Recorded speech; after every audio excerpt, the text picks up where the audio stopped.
How do you do, Miss Berman, or is it Mrs. Berman? Miss is correct, but you can call me Bambi, Mr. Clamson. Oh, as you wish, my dear. Splendid. And if you choose, you may call me Gerald. How sweet. You know, Gerald, as you were walking over this way, I had the strangest feeling that I'd met you before. That is odd. That is odd, my dear child. As a matter of fact, that's happened to me on a number of occasions. Just the other day, someone came up to me and took me for Gregory Peck. You're kidding. Walked right over and said, "Ha." Oh, I see that you have all the equipment, the necessary needs that would be necessary for me to need.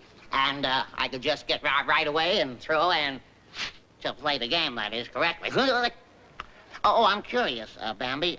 Do these models come in the right hand and the left hand models? Why, are you ambidextrous? Well, on the contrary, I can play equally as well with one hand as I can the other. Fine, then let's go out on the court and we'll brush up on your fundamentals a little bit. Oh, marvelous. I'll take these for you. The fundamentals are awfully important. I think that in any sport, the basic fundamentals and the rudiments are equally as important at the beginning as they would be if you were just starting. Oh, fine. All right, now you remember the grip, don't you? Oh, yes, how can I forget? I was laid up 4 days, had a very, very bad running nose, had a rash on the side of my leg, and I limped for about an hour after it was over, but it's not something I like to remember. It is painful, as it were. Well, what I meant, Gerald, was the tennis grip. Oh, yes, yes. Now, if you recall, it's just like shaking hands.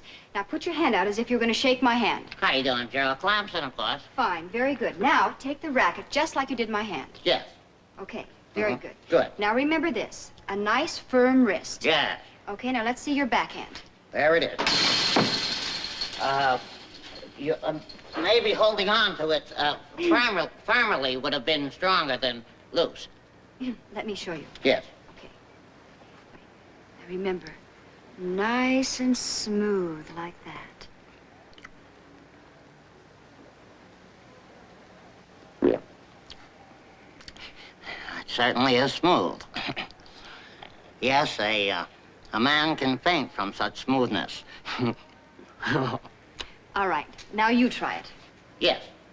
I have a better thought. How would it be if we would just volley around a couple of rounds, and that way we could back into the swing of things in? All right, I'll go over on the other side, and I'll serve to you. So, listen, this might be even better. How would it be if you went over on the other side and served to me? I just said that. Well, then we're thinking alike, and then we should play beautifully, for that matter, wouldn't you say? Okay, Gerald. Don't forget your balls. It's murder to play with just the rackets. Have to have that. Now, anytime you're ready, I'm all set.